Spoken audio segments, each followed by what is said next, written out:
कहानी की शुरुआत होती है एक आम सी सुबह से, जहां जेरी लेन अपनी वाइफ कैरन और अपनी दो बेटियों के साथ एक पीसफुल जिंदगी जी रहा होता है। जेरी पहले यूनाइटेड नेशंस का इन्वेस्टिगेटर रह चुका होता है, इसीलिए वो इंटेलिजेंट और क्राइसिस हैंडल करने में एक्सपर्ट होता है। लेकिन अब वो अपनी फैमिली के साथ सिंपल लाइफ एंजॉय कर रहा होता है। सब कुछ बिल्कुल नॉर्मल लग रहा होता है, लेकिन ये सुकून ज्यादा देर तक नहीं टिकता। अचानक एक दिन जब जेरी अपनी फैमिली के साथ शहर के ट्रैफिक में होता है, सिचुएशन बिल्कुल आउट ऑफ कंट्रोल हो जाती है।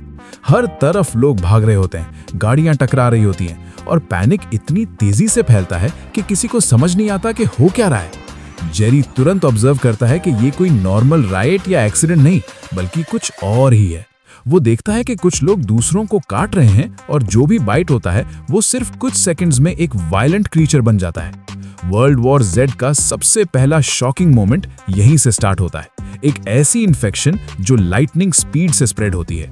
जेरी अपनी फैमिली को बचाने के लिए तुरंत रिएक्ट करता है। वो गाड़ी घुमाकर केओस से निकलने की कोशिश करता है, लेकिन हर जगह तबाही होती है। हेलीकॉप्टर्स गिर रहे होते हैं, बिल्डिंग्स में आग लगी होती है और लोग जान बचाने के लिए एक दूसरे को धक्का दे रहे होते हैं। ये सब कुछ इतनी तेजी से होता है कि पूरा शहर कुछ ही मिनट्स में बर्बाद हो जाता है। किसी तरह जेरी अपनी फैमिली के साथ वहां से निकलकर एक सुपरमार्केट पहुंचता है, जहां वो कुछ जरूरी चीजें लेने की कोशिश करता है। लेकिन यहां भी ज़ॉम्बीज आ जाते हैं और सिचुएशन फिर से डेंजरस हो जाती है। जेरी अपनी फैमिली को लेकर एक अपार्टमेंट बिल्डिंग में शेल्टर लेता है, जहां वो एक और फैमिली से मिलता है। थोड़ी देर के लिए लगता है कि शायद ये सेफ जगह है, लेकिन ये सिर्फ एक इल्यूजन होता है। रात के वक्त ज़ॉम्बीज बिल्डिंग तक पहुंच जाते हैं और एक एक करके सब लोग इन्फेक्टेड होने लगते हैं। जेरी किसी तरह अपनी वाइफ और बेटियों को बचाता है और रूफटॉप तक ले जाता है। ये सीन बहुत इंटेंस होता है, जहां हर सेकंड मौत का खतरा होता है। इसी बीच जेरी को एक कॉल आता है अपने पुराने बॉस थियरी से, जो यूनाइटेड नेशंस में हाई पोजीशन पर होता है। वो हेलीकॉप्टर भेजता है और जेरी अपनी फैमिली के साथ मुश्किल से रेस्क्यू हो जाता है। हेलीकॉप्टर उन्हें एक यूएस नेवी शिप पर ले जाता है, जहां दुनिया भर के साइंटिस्ट्स और मिलिट्री ऑफिसर्स इकट्ठा होकर इस ग्लोबल आउटब्रेक को समझने की कोशिश कर रहे होते हैं। यहाँ जेरी को पता चलता है कि ये इन्फेक्शन सिर्फ एक शहर तक लिमिटेड नहीं, बल्कि पूरी दुनिया में फैल चुकी है। गवर्नमेंट्स गिर रही होती हैं, आर्मीज फेल हो रही होती हैं और इंसानियत ऑलमोस्ट हार चुकी होती है। यहाँ जेरी को एक डील दी जाती है, अगर वो उनकी मदद करे और इस वायरस का सोर्स ढूंढने जाए तो उसकी फैमिली सेफ रहेगी, वरना उसको शिप से उतार दिया जाएगा। जेरी मजबूरन अपनी फैमिली को बचाने के लिए ये डेंजरस मिशन एक्सेप्ट करता है। जेरी एक साइंटिस्ट के साथ साउथ कोरिया जाता है, जहां से इन्फेक्शन का अर्ली क्लू मिला होता है, लेकिन वहां लैंड करते ही ज़ॉम्बीज अटैक कर देते हैं। सिचुएशन इतनी केओटिक होती है कि साइंटिस्ट खुद ही एक्सीडेंट से मर जाता है। ये मोमेंट जेरी के मिशन को और ज्यादा मुश्किल बना देता है। वहां जेरी को एक इंपॉर्टेंट इंफॉर्मेशन मिलती है कि इन्फेक्शन एक डॉक्टर के थ्रू स्प्रेड हुआ था, जो पहले पेशेंट के कांटेक्ट में आया था। इससे जेरी को समझ आता है कि ये वायरस बाइट के थ्रू स्प्रेड होता है और बहुत फास्ट एक्ट करता है। एक CIA एजेंट जेरी को सजेस्ट करता है कि वो इजराइल जाए, क्योंकि वहां पहले ही इस थ्रेट का अंदाजा लगाकर एक सिक्योर जोन बना लिया गया है। जेरी तुरंत वहां के लिए निकल जाता है।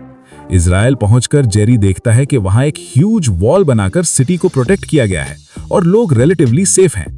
लेकिन ये सेफ्टी भी ज्यादा देर तक नहीं चलती। जब लोग खुशी में लाउड सिंगिंग करते हैं, ज़ॉम्बीज उस साउंड की तरफ अट्रैक्ट हो जाते हैं और एक दूसरे के ऊपर चढ़कर वॉल क्रॉस कर लेते हैं। ये सीन मूवी का सबसे आइकॉनिक और टेरिफाइंग मोमेंट होता है, जहां ज़ॉम्बीज एक वेव की तरह सिटी पर टूट पड़ते हैं। इस केओस के बीच जेरी एक सोल्जर सेकंड को बचाता है, जिसका हाथ बाइट हो चुका होता है। जेरी तुरंत उसका हाथ कट कर देता है ताकि इन्फेक्शन स्प्रेड ना हो। ये मोमेंट दिखाता है कि जेरी कितना फास्ट और प्रैक्टिकल डिसीजन मेकर है। जेरी और सेकंड किसी तरह एक प्लेन में एस्केप करते हैं, लेकिन फ्लाइट के दौरान एक इन्फेक्टेड इंसान अटैक कर देता है। सिचुएशन कंट्रोल से बाहर हो जाती है और जेरी मजबूरन ग्रेनेड यूज करता है, जिसकी वजह से प्लेन क्रैश हो जाता है। क्रैश के बाद जेरी और सेकंड बच जाते हैं और एक WHO फैसिलिटी तक पहुंचते हैं। यहाँ जेरी अपनी ऑब्जर्वेशंस को कनेक्ट करता है। उसने देखा होता है कि ज़ॉम्बीज कुछ लोगों को इग्नोर कर देते हैं, जैसे कि सीरियसली सिक या इंजर्ड लोग। जेरी एक रिस्की थियरी प्रपोज करता है कि अगर इंसान आर्टिफिशियली खुद को सिक बना ले तो ज़ॉम्बीज उसको इग्नोर करेंगे। इस थियरी को टेस्ट करने के लिए जेरी एक बहुत डेंजरस स्टेप लेता है। वो एक लैब के अंदर जाता है, जहां ज़ॉम्बीज ऑलरेडी मौजूद होते हैं। हर स्टेप पर उसकी जान का खतरा होता है। आखिरकार वो एक डेडली वायरस अपने आप को इंजेक्ट करता है। ये मोमेंट बहुत टेंस होता है, क्योंकि अगर उसने गलत वायरस चूज किया तो वो तुरंत मर सकता है। लेकिन जब वो ज़ॉम्बीज के सामने जाता है वो उसको इग्नोर कर देते हैं। यहाँ से सब कुछ चेंज हो जाता है। जेरी प्रूव कर देता है कि ज़ॉम्बी सिर्फ हेल्दी होस्ट्स को टारगेट करते हैं। इस डिस्कवरी से इंसानियत को एक नया वेपन मिल जाता है, एक कैमोफ्लाज, जिससे लोग ज़ॉम्बीज से बच सकते हैं। एंड में जेरी अपनी फैमिली के पास वापस आता है जो एक सेफ जोन में रह रही होती है।